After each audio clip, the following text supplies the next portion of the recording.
French politician Marine Le Pen says she plans to run for president of France in 2027.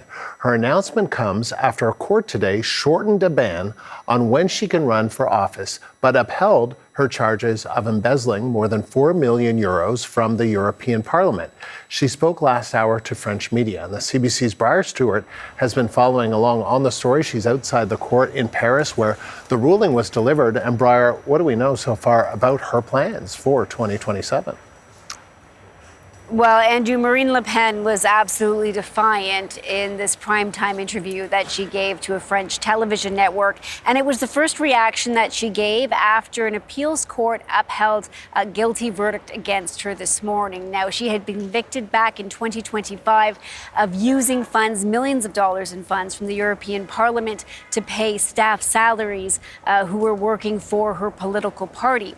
She challenged that at the Court of Appeal, and the court today confirmed her guilt. But the crucial thing is that the judges reduced her sentence, essentially allowing her to run for president next spring if she chooses to. But there's a very big caveat, and that is that she would have to wear an ankle bracelet, a monitoring bracelet, which would essentially put her under house arrest. Now, leading up until today, she said she would never do that. She'd never campaign with an ankle bracelet because she wouldn't want to, campaign in a way that restricted her freedom. Her tone seems to have changed tonight on this, saying that she doesn't see a scenario where she'll be out of the presidential running next spring, but she does plan to challenge the verdict of guilt. And so she's going to be taking her case to France's top civil court, and the timing around when that a case could be heard is very unclear. As we know, it takes often a very long time for cases to wind their way through the court.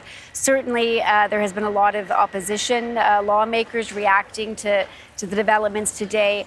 They were initially very happy that the court had confirmed her guilt, but they did say, a number of lawmakers, that there should be no scenario where a politician convicted of corruption or embezzlement could stand for president. And so what kind of political power does Le Pen's National Rally Party wield in France?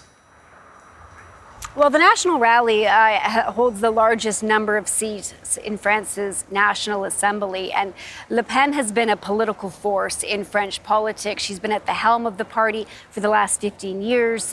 She took over from her father, Jean-Marie Le Pen, building up kind of France's political far right.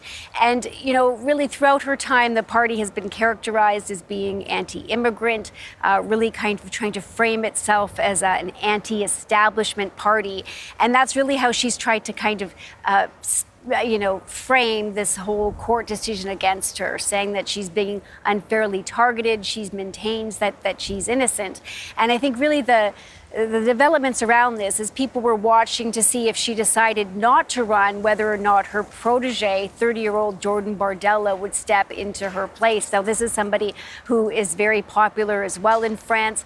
He's young, he's 30, he appeals to kind of a wide cross-section of people, but both Bardella and Le Pen are very popular, and in fact, opinion polls show that they are leading, and of course, the presidential election is scheduled to be held next spring, and France's current president, Emmanuel Macron, will not be running for president then.